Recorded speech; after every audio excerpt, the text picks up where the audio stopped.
Yes, नमस्ते sir. नमस्ते। Take your seat. Thank you.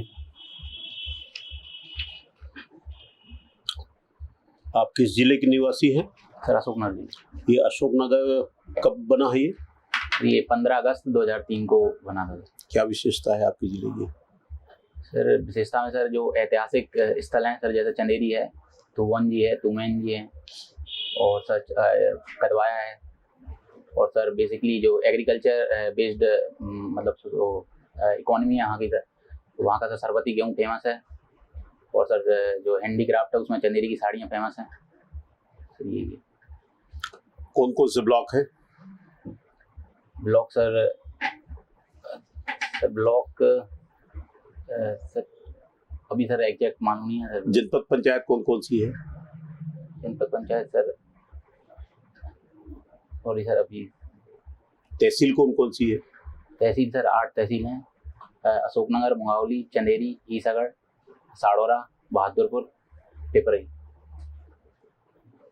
ये जनपद अध्यक्ष समझते हैं? यस क्या होता है ये?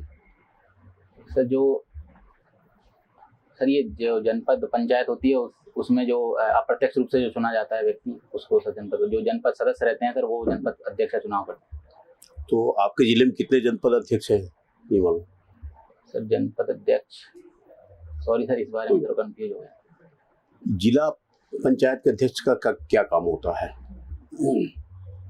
सर जिला पंचायत का अध्यक्ष जो है, जो भी सर जो जिले में सर एक्टिविटी हो रही हैं, जो भी गतिविधियां हैं सर, जो भी विकास कार्य हो रहे हैं सर, उनकी एक तरीके से उनमें सर जो प्रशासन है उसके साथ मिलकर काम करता है सर। जिला पंचायत का गठन कैसे होता है? सर जिला पंचायत का गठन, जो मेंबर होते हैं सर वो प्रत्यक्ष रूप से चुने जाते हैं जिला पंचायत के, और उसके जो अध्यक्ष होता है जिला पंचायत अध्यक्ष, उसको अप्रत्यक्ष रूप से जो सदस्य होते हैं वो सब। पूरे हिंदुस्तान में सरकार कितने प्रकार के होते हैं? सॉरी सर, सरकार जैसे आपका केंद्र सरकार, राज्य सरकार, तीसरा क्या होता है? सर केंद्र सरकार होती है, राज्य सरकार होती है, और तीसरा? सर एक केंद्र शासित प्रदेश में जो, तो केंद्र शासित के अंतर्गत हो गए हो तो। Yes sir. और सर एक जो नॉर्थ ईस्ट में सर जो वहाँ के जो इंडिपेंडेंट बॉडी है सर, बोडोलैंड की सर, वो केंद्र सरकार, राज्य सरकार, और तीसरा भी आपने बताया। पंचायत कहाँ से आया? ये पंचायत राज्य सरकार होता नहीं है। फिर क्या होता है ये जो विकेंद्रीकरण हुआ, राजनीतिक विकेंद्रीकरण, उसके तहत से जो 3 स्तरीय सर व्यवस्था बनाई गई सर, जिला पंचायत, जनपद पंचायत, और जो पंचायत है, विलेज पंचायत, ग्राम पंचायत, ग्राम पंचायत, जनपद पंचायत, जिला पंचायत, ये हो गए गाँव में। शहर में क्या होता है? शहर में सर नगर पालिका और नगर निगम होती हैं। और सर अभी 2 दिन जिला पंचायत में किसकी नियुक्ति होती है उनके सहायता देने के लिए? सर जिला पंचायत सीईओ होता है, जो प्रशासनिक अधिकारी होता है, जो आईएएस रैंक का होता है। जनपद पंचायत में? जनपद पंचायत में sir block develop, sir exact तो मालूम नहीं है सर। पंचायत में ग्राम पंचायत में सर जो प्रतिनिधि होते हैं वो सरपंच होते हैं सर, उनके सहायता के लिए सर जो सरकार से सचिव होते हैं, सहायक सचिव होते हैं सर। और नगर पालिका, नगर निगम, नगर पंचायत? सर नगर पालिका नगर निगम में सर इसमें मेयर होते हैं, और सर नगर पालिका अध्यक्ष होता है, और पार्षद जो है वो सीधे चुने जाते हैं, फिर पार्षद जो है नगर जो अध्यक्ष होता है। उनके सहयोग के लिए कौन होते हैं? जो काम का सर ये नीति बनाते हैं और उसका काम का जो कार्यान्वयन करना है तो कौन करते हैं? तो वो भी सीएमओ रहता है सर, जो वो भी प्रशासनिक अधिकारी रहते हैं सर, चीफ म्युनिसिपल ऑफिसर। जिले में एक और सीएमओ होते हैं, वो क्या होता है? सर मुझे लगता है sir chief medical officer. Yes, जिला स्तर के अधिकारी होते हैं। ये जिला आपका गठन कब हुआ बताया अभी आपने? 15 अगस्त 2003। 2003। उसके पहले कहाँ था वो? उसके पहले सर गुना में शामिल था। ये कौन से संभाग में आता है? ग्वालियर संभाग। ग्वालियर संभाग के साथ साथ मध्य प्रदेश में कौन कौन से संभाग हैं? सर 10 संभाग है मध्य प्रदेश में। चंबल संभाग है, ग्वालियर संभाग है, और सर भोपाल संभाग है, और रीवा संभाग है, और सर जबलपुर संभाग है, इंदौर संभाग है, उज्जैन संभाग है, सर नर्मदापुरम संभाग है सर, सभी यही। शहडोल यस सर, शहडोल 10 है तो, और आपका सागर छूट गया फिर, यस सर, सागर, है ना? रीवा यस सर, ये और ज्यादा हो गया फिर। इसको जो है, चलिए ठीक, आगे बढ़िए। राज्य सरकार का प्रमुख कौन होता है? राज्य सरकार का सर प्रमुख सर मुख्यमंत्री होता है सर। प्रशासनिक स्तर पर जो कैबिनेट सचिव, जो सेक्रेटरी होते हैं सर, वो मुख्य सचिव जो होते हैं सर, वो होते हैं प्रशासनिक स्तर पर। और सर जो राजनीतिक स्तर पर बोल सकते हैं सर, मुख्यमंत्री। तो इस सरकार में प्रमुख कौन कहलाता है? राज्य में प्रमुख कौन होता है? सर संवैधानिक प्रमुख तो सर राज्यपाल को माना जाता है। केंद्र में? इनमें सर राष्ट्रपति को माना जाता है। सरकार के कौन कौन से अंग है? सरकार के सर विधायिका, कार्यपालिका और न्यायपालिका।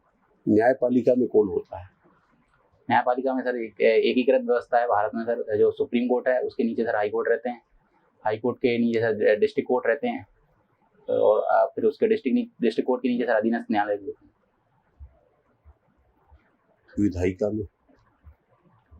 विधायिका में सर केंद्र स्तर पर लोकसभा, राज्यसभा होती हैं, और सर जो राज्य स्तर है उस पर सर विधानसभा और विधान परिषद है। मध्य प्रदेश में क्या क्या है? मध्य प्रदेश में सर विधानसभा है। क्यों, ऐसा क्यों? विधान परिषद जो है वो जब केंद्र सरकार बना सकती है सर, तो जैसे अगर राज्य से मांग उठती है सर तो विधान परिषद बना सकती है, लेकिन हमारे यहाँ सर अभी मध्य प्रदेश में है नहीं। मध्य प्रदेश का गठन कब हुआ है? 1 नवंबर 1956 में। इसके पहले क्या था मध्य प्रदेश का जो एरिया है? इसके पहले सर पार्टों में बटा हुआ था sir, part A, part B, part C जो है सर, जो मध्य प्रांत था सर, और विंध्य प्रदेश था, और सर ये ग्वालियर रीजन था, ग्वालियर इंदौर रीजन।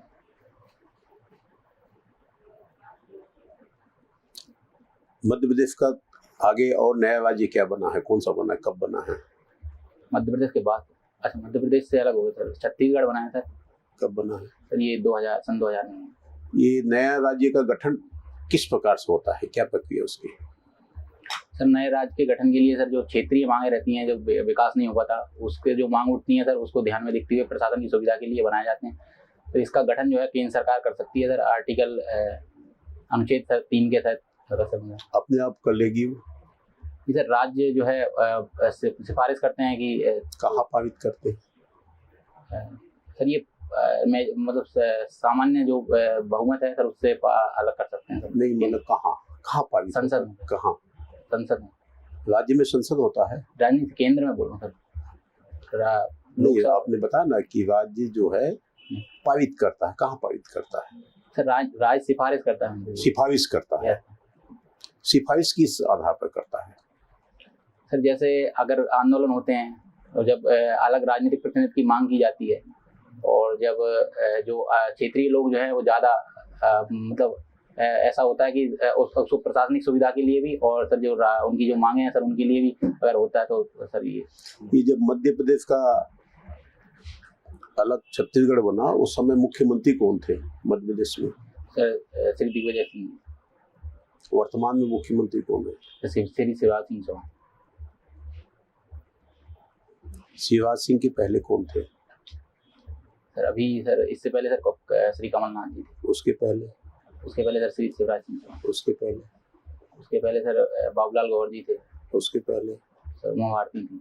उसके पहले सर दिग्विजय सिंह।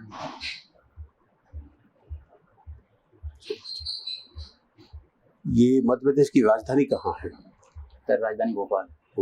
भोपाल की क्या विशेषता है सर? भोपाल एक तो मध्य प्रदेश की राजधानी है, और सर वहाँ सर जो सर राजा भोज की नगरी बोली जाती है वो भोपाल को। सर वहाँ पर लेक है जिसको सर रामसर साइट का दर्जा मिला हुआ है, और उस भोपाल के पास ही सर भीमबेटका है जो एक प्राचीन पुरातात्विक स्थल है।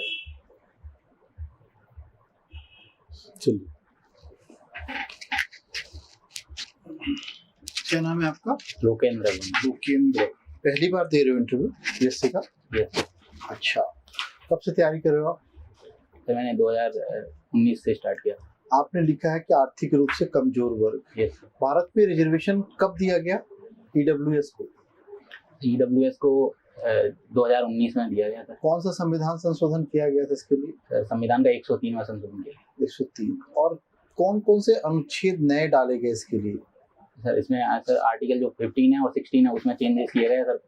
15 सर 6 और 16(6) जोड़ा गया था। अच्छा, 15(6) क्या कहता है और 16(6) क्या कहता है? दोनों आर्टिकल क्यों डाली गई इसमें? ऐसा क्या है 15 और 16 में? सर 15 जो है वो बोलता है कि जो सरकार है, जो भी राज्य है सर, वो धर्म, मूलवंश, जाति, लिंग इनके आधार पर भेदभाव नहीं करेगा। तो इसको इसी आधार पर सर जो है आर्थिक रूप से पिछड़ों को अगर आरक्षण देना था, तो इसके लिए सर उन्होंने बोला कि अगर कोई भी सरकार जो है अगर आर्थिक रूप से कमजोर वर्गों के लिए कोई कानून बनाना चाहती है, तो ये जो अनुच्छेद है, अनुच्छेद की जो बात है ऊपर वाली, वो इस पर लागू नहीं है। तो ये बात तो 16 में भी कही गई आगे जाकर। 16 में जो है सर नियुक्ति के संबंधित है सर, पद पे अगर 15 किसके संबंधित थे? तो 15 जो है वो जनरल सर, कोई भी भेदभाव नहीं किया जाएगा जिस तरीके से धर्म, जाति, मूलवंश, लिंग के आधार। अच्छा, ये ऐसा है कि 15(6) जो है एजुकेशनल रिजर्वेशन की बात करता है और 16(6) जो है अपॉइंटमेंट या नौकरी के लिए रिजर्वेशन की बात करता है ईडब्ल्यूएस के लिए। ये सर थोड़ा कंफ्यूजन है सर। कोई बात नहीं, वेरी गुड। आर्टिकल 19 आजकल विपक्ष लगातार कह रहा है कि अभिव्यक्ति की स्वतंत्रता का जो सत्ताधारी दल है उसका दमन कर रही हो, है ना? आपको अनुच्छेद 19 क्या एब्सोल्यूट है? वो सर एब्सोल्यूट नहीं है, उस पे सर रीजनल और रेस्ट्रिक्शन लगाए जा सकते हैं। रिस्ट्रिक्शंस लगाए जा सकते हैं, रीजनेबल रिस्ट्रिक्शंस हम लगा सकते हैं उसमें, है ना? अब ये बताइए कि अनुच्छेद 19 में प्रेस की स्वतंत्रता दी गई है, Yes. है कि नहीं है? Yes. अभिव्यक्ति की स्वतंत्रता जो उसमें रखी गई है, तो अनुच्छेद 19 के तहत कुल कितने फंडामेंटल राइट्स की बात कही है? इसके अंतर्गत कितने राइट्स की बात कही गई है? सर अनुच्छेद 19 में 6 राइट दिए गए हैं। कौन कौन से हैं? पहला है सर विचार और अभिव्यक्ति की स्वतंत्रता। हाँ, आर्टिकल बताते जाइए सीक्वेंस में। आर्टिकल सर ये 19 का है। हाँ, 19 खा में सर जो है इसमें का खा गा है ना, 19(1) में आएगा, किस में आ रहा है? 1(2) में जाएगा। 19 का खा गा में 19 का खा गा, ए हाँ, भी सर इंग्लिश में हो सकता है। ठीक है। हाँ हाँ, सर का में विचार और अभिव्यक्ति की स्वतंत्रता है सर, और खा में जो है सर जो मतलब सम्मेलन कर सकते हैं सर, और जो कैसा सम्मेलन? सम्मेलन कहाँ पे होगा ये कोई भी सभा सर, जो लोग कहीं पे आपस भी में कर सकते हैं क्या हम सर सभा? सार्वजनिक स्थलों पे कर सकते हैं, जहाँ सार्वजनिक सर स्थल से क्या मतलब है? सर जैसे भी नोटिफाइड एरिया होगा सिर्फ कि यहाँ अपन अपनी बातों को रख सकते हैं। जैसे सर दिल्ली में जंतर मंतर है, तो वहाँ सर लोग इकट्ठे होते हैं, तो इस तरीके अच्छा, जो जिससे सर सार्वजनिक जो लोग हैं उनको परेशानी ना हो सर। सार्वजनिक स्थल से क्या मतलब होता है? सर जहाँ सभी लोग आ जा सकें, जिसको किसी को प्राइवेट। आपके घर में खेत है, यस वहाँ पे हम हो सकते हैं कि सम्मेलन कर सकते हैं? नहीं क्यों नहीं कर सकते? सर, ये हमारा प्राइवेट निजी प्रॉपर्टी। हाँ, मतलब सरकारी जगहों पर हम जा सकते हैं, ठीक है। थर्ड सर जो संघ बनाने का और सहकारी समितियां बनाने का जो है। ओके। फोर्थ, और सर जो है सर देश में कहीं भी घूमने का अधिकार है। हाँ हाँ, और सर जो है जो कहीं भी जाकर सर जो अपनी आजीविका है उसको चला, मतलब उसको स्थापित करने का अधिकार है सर। और सर वेद नहीं आता। कोई बात नहीं, वेरी गुड। अपवाद की चर्चा कहाँ पे की है अनुच्छेद 19 के लिए? अनुच्छेद 19 से भारतीयों को है कि विदेशियों को भी प्राप्त? सर ये भारतीयों को। ऐसे कितने अनुच्छेद हैं जो सिर्फ भारतीयों को दिए गए? सर ऐसे 5 अनुच्छेद हैं। कौन कौन से? सर अनुच्छेद 14, 15। 14 है? Yes sir. अनुच्छेद 14 विदेशियों को भी है सर। हाँ, तो हम तो भारतीय चर्चा अपन कर रहे हैं सर। तो मैं ये बताना चाहूँ सर, जो 5 अनुच्छेद हैं उनको छोड़कर सारे सर जो 5 कौन से हैं जो विदेशियों को प्राप्त नहीं, जो भारतीयों से प्राप्त? भारतीयों को सारे ही प्राप्त हैं। हाँ, जो विदेशियों को नहीं प्राप्त, तो विदेशियों सिर्फ भारतीयों को प्राप्त है। भारतीयों को तो सब प्राप्त है, लेकिन जो 5 जो हैं, 5 जो है सिर्फ भारतीयों को प्राप्त है, विदेशियों को प्राप्त नहीं। जब वो बताना है। हाँ सर अनुच्छेद 15 है, 16 है, और अनुच्छेद 29, 30 है सर, और सर अनुच्छेद 20 है शायद, अभी याद नहीं। अनुच्छेद 19, सॉरी सर 19, ठीक है, 5 हैं। भारत के संविधान में ऐसे 2 अनुच्छेद हैं जो एब्सोल्यूट हैं, जिसका कोई अपवाद नहीं फंडामेंटल राइट्स के तहत। बता सकते हैं कौन कौन से अनुच्छेद हैं जिसका अपवाद की चर्चा संविधान नहीं करता है? अनुच्छेद फंडामेंटल राइट्स के तहत, जो भाग 3 में ऐसे 2 अनुच्छेद हैं जो अपने आप में एब्सोल्यूट हैं, जिनकी किसी भी प्रकार की अपवाद की चर्चा भारत के संविधान में नहीं की गई। सर मैं अनुमान लगाना चाहूँगा। बताइए। सर जो अनुच्छेद 17 है और अनुच्छेद 18। अनुच्छेद 17 है और अनुच्छेद 24। Thank you. ठीक। अब आपने चर्चा की थी विधान परिषद की, सर ने आपसे पूछा था। विधान परिषद मध्य प्रदेश जब 1956 में बना, किस अनुच्छेद के तहत विधान परिषद का गठन किया जा सकता है? सर संविधान के अनुच्छेद 169 के तहत विधान परिषद का गठन किया 169 के तहत किया जा सकता है। और इसकी प्रक्रिया क्या है? सर प्रक्रिया सर ये संसद में प्रस्ताव जाएगा सर, इसके बारे में सभी कंफ्यूजन है। अच्छा, कंफ्यूजन, ओके ठीक है। मैं आपको बता देता हूँ कि मध्य प्रदेश शासन जो है 1956 में ही विधान परिषद का प्रस्ताव विधानसभा से पारित कर चुका है और संसद भी इसके लिए पारित कर चुकी है। राज्य इसके लिए विशेष बहुमत से पारित करता है और संसद साधारण बहुमत से। अब इसमें सिर्फ बचा इतना था कि राष्ट्रपति को नोटिफिकेशन निकालना है। जब ये रिक्वेस्ट कर लेंगे राज्य की सरकारें, तो मतलब मध्य प्रदेश शासन, उस टाइम नोटिफिकेशन वहां से निकल जाएगा। प्रक्रिया पूरी हो चुकी है 1956 में ही, है ना। जब ये अभी कांग्रेस की सरकार आई थी तो उन्होंने पहल भी की थी, ऐसा लग रहा था गठन हो जाएगा, पर वो सरकार ही चली गई। ठीक है। अब आपने एक चीज और बताई थी, एकीकृत न्यायालय भारत में अडॉप्ट किया है। एकीकृत न्यायालय का मतलब क्या होता है? सर जैसे भारतीय जो व्यवस्था है सर, वो संघीय व्यवस्था है। तो संघीय व्यवस्था में सर जो केंद्र है और राज्य है, उनकी सर शक्तियों का विभाजन होता है। तो जो भारतीय जो न्यायपालिका अपनाई गई है सर, वो एक तरीके से केंद्रीकरण की प्रवृत्ति को दर्शाती है सर, जिसमें एकीकृत न्यायपालिका है। जैसे राज्य और संघ की अलग अलग न्यायपालिका नहीं है, उनका एक ही ऑर्डर में सुप्रीम कोर्ट, हाई कोर्ट और डिस्ट्रिक्ट कोर्ट है सर। इसका मतलब क्या होता है सर? इसमें सर जैसे सुप्रीम कोर्ट कोई भी फैसला सुनाएगा तो वो हाई कोर्ट के लिए और जो अधीनस्थ न्यायालय है उनके लिए सर बाध्यकारी होगा। Very good. और दूसरा सर याद नहीं। ओके, कोई बात नहीं। संसदीय शासन व्यवस्था की सबसे बड़ी विशेषता क्या होती है? 2 विशेषताएं सबसे बड़ी आपको लगती है। सर पहला इसमें जो है, जो कार्यपालिका होती है सर, जो सरकार में रहती है, उसका सर वर्चस्व नहीं हो पाता एक तरीके से। उसको जो अपोजिशन है उसका वो होना रहता है सर। और जैसे जो भी मंत्रिपरिषद है वो लोकसभा के प्रति जिम्मेदार होती है सर। क्या भारत के संविधान में कहीं लिखा है मंत्रिपरिषद लोकसभा के प्रति जवाबदेह होगी? ये सर कहाँ पे? अनुच्छेद सर 75 में लिखा है। 76 में कहाँ पे? सर 75 का एग्जैक्ट तो मालूम नहीं सर, 75 में। ठीक है। मध्य प्रदेश में सबसे ज्यादा जिले किस संभाग में? सबसे ज्यादा जिले जबलपुर संभाग में। अच्छा, और इंदौर में कितने हैं? इंदौर में सर अभी एग्जैक्ट तो 8 के लगभग जिले हैं। और जबलपुर में कितने हैं? जबलपुर में सर 9 हैं। 9 बताइए जबलपुर के। सर जबलपुर है, हाँ? कटनी है, दमोह है। दमोह है? Yes sir. इसी में सागर में? सॉरी सर, सागर में होता है सर। इसके दोबारा बताना सर। जबलपुर, कटनी, बालाघाट, मंडला, सिवनी, डिंडौरी और सर नरसिंहपुर और सर छिंदवाड़ा सर। नहीं सर, 8 ही तो आएंगे, 9 कहाँ से आएंगे?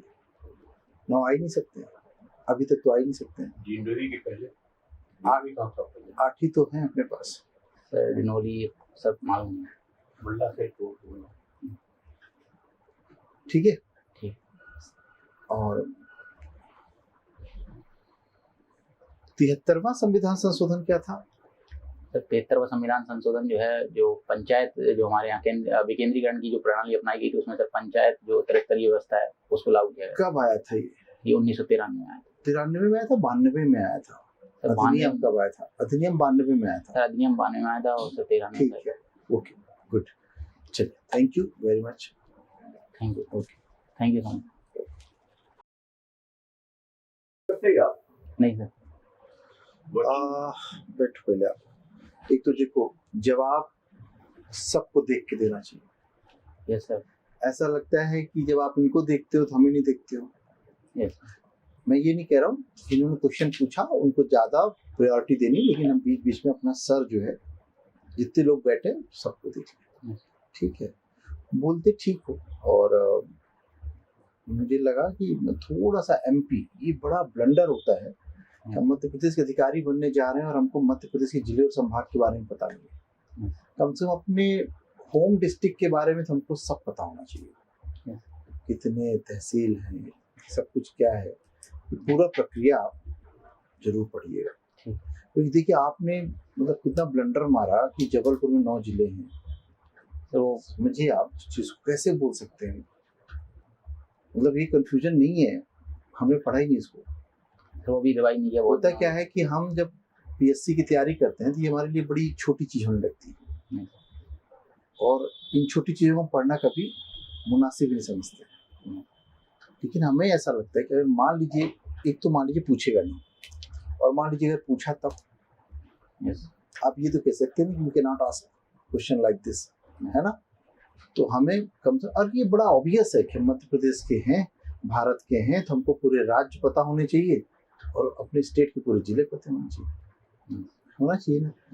कुछ चीजें मैंने आपसे पूछी थी, जैसे कि एकीकृत न्यायालय, उसमें 2 अर्थ होता है इसका। एक तो सुप्रीम कोर्ट का निर्णय भारत के सभी न्यायालयों पर बाध्यकारी होता है, दूसरा ये होता है कि सिविल कोर्ट के निर्णय के अगेंस्ट में हाई कोर्ट में अपील होगी, और हाई कोर्ट के निर्णय के अगेंस्ट में सुप्रीम कोर्ट में जाके अपील होगी। ये एकीकृत न्यायालय का अर्थ होता है ना, इंटीग्रेटेड जुडिशरी का यही मतलब होता है। ठीक है।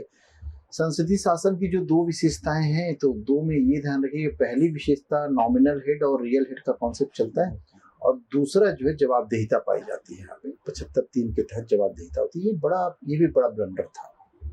संसदीय शासन व्यवस्था में 2 अनुच्छेद ऐसे हैं जो केंद्र के सरकार में पार्लियामेंट्री सिस्टम को स्टेब्लिश करते हैं, वो है आर्टिकल 74, आर्टिकल 75, ठीक है। और राज्य के स्तर पर कौन से आएंगे, 163, 164, 2 अनुच्छेद जो है भारत में ओवरऑल संसदीय शासन व्यवस्था की 4 अनुच्छेद मिल करके संसदीय शासन व्यवस्था को केंद्र व राज्य में स्थापित कर देते हैं, ठीक।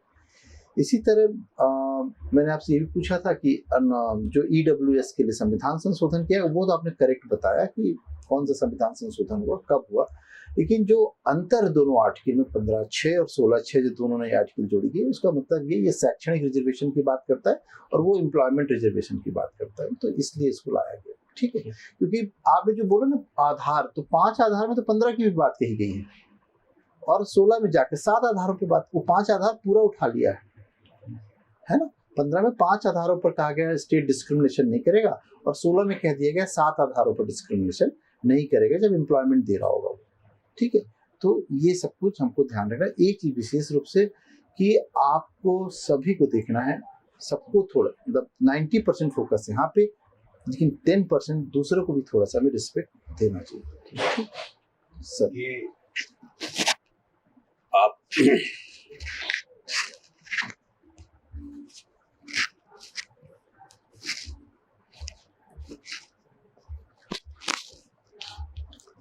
पहली बात तो ये है कि हम मध्य प्रदेश के रहने वाले हैं और मध्य प्रदेश में नौकरी करना चाहते हैं, मध्य प्रदेश सरकार में नौकरी करना चाहते हैं, तो सरकार के जितने कार्य हैं, जितने भी योजनाएं हैं, उसकी जानकारी होना चाहिए।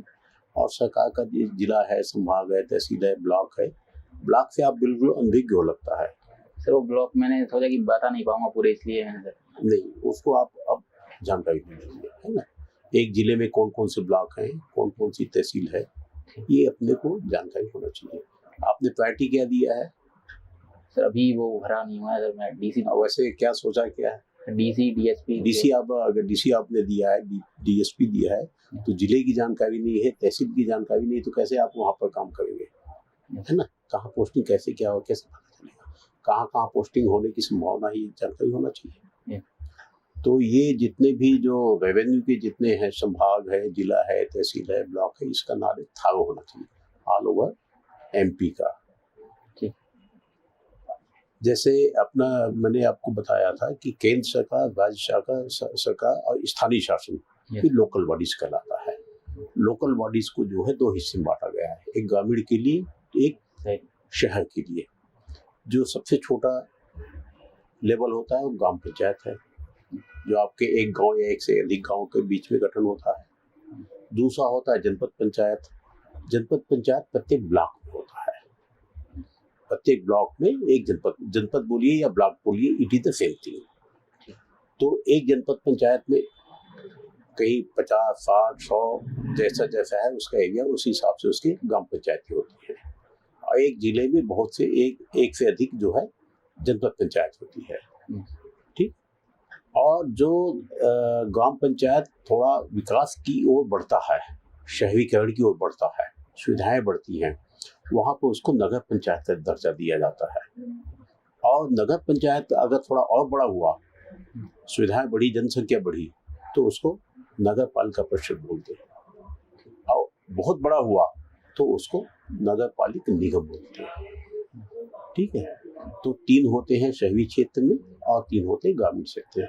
बाकी राज्य में आपके जो विधान परिषद, विधानसभा होती है, आपको मालूम है, और केंद्र का भी आपको मालूम ही है। तो इस प्रकार के जो जितनी भी चीजें हैं उसको थारो नॉलेज होना चाहिए, ये आपसे अपेक्षा की जाती है। और आपका ओवरऑल जो है ठीक है। अपने को थोड़ा और दबंग से, मतलब जब तक कि आपको कॉन्फिडेंस तभी आएगा जब आपके पास नॉलेज परफेक्ट रहेगा। और जहाँ नॉलेज नहीं है वहाँ पर ऐसा कोई नहीं कि पूरे सभी लोग जानकार हों, कहीं कहीं कमी रह जाती है। इसलिए जो है उसको अपना स्वीकार करना चाहिए। ओवरऑल आपका बढ़िया है। सर जैसे आर्टिकल 75 था, तो उसमें अगर मैं मना कर दूँ कि सॉरी है, उसका पता नहीं है अंदर का, ठीक है ना सर। 75 है, लेकिन 75(3) जो है, मुझे लगता है कि बच्चा शुरू करता है पीएससी, हम पहले दूसरे लेक्चर में पढ़ लेते हैं। 75 अभी यहाँ के कंफ्यूजन हो जाती है कि 2 में 3 में। 75(3) याद रखिए, बहुत बड़ी चीज है पार्लियामेंट्री सिस्टम में जो जवाबदेहिता है 75(3) में रखी है। एक तो मेरा सजेशन तो ये रहता है बच्चों को कि मैं पढ़ाता हूँ कि आर्टिकल 74 और 75 पूरा आना चाहिए, क्योंकि ये पार्लियामेंट्री सिस्टम को स्टेब्लिश कर रहा है ना। यहाँ पे सॉरी कहने का कोई लॉजिक नहीं पढ़ना, तो हर जगह सॉरी कहिए। और गलत बता दिया था कि 75 में है सर क्लॉज नहीं आ रहा है, 75 में है सर क्लॉज नहीं आ रहा है। क्योंकि अगर आपने 75(2) बोल दिया तो मतलब ये हो गया 75(2) भी नहीं जानते हैं, 3 भी नहीं जानते, दोनों नहीं मालूम है ना। इसलिए हम कह सकते हैं कंफ्यूजन किसी को भी हो सकता है। ऐसा नहीं कि आप ये मानिए कि ह्यूमन बीइंग है और हमको सब चीज नहीं बन सकती। ये नहीं सोचना है कि हमको सब जवाब देना है, अरे यार नहीं बन रहा है, क्या हो रहा है। जब मैं सेलेक्ट हुआ था तो मैंने 15 क्वेश्चन में लगातार सॉरी बोला, है ना। उसके बावजूद भी मुझे बहुत शानदार नंबर दिया था, तो मेरी ईमानदारी थी, है ना। तो वो हमसे बहुत प्रभुत्व थे। तो समझो कि ये मानो जो इधर बैठा है बड़ा प्रभुत्व व्यक्ति, बड़ा अनुभवी व्यक्ति, उसके ज्ञान के सामने मेरा ज्ञान कम है।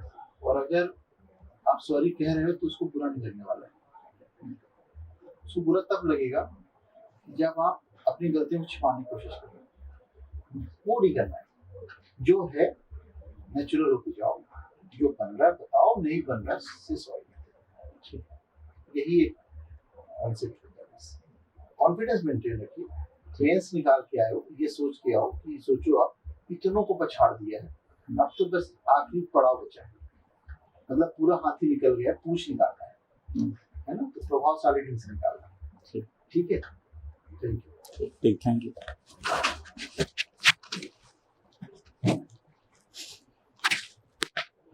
चल है, वो मेरे पास रहने की जरूरत है क्या? मैं दूसरी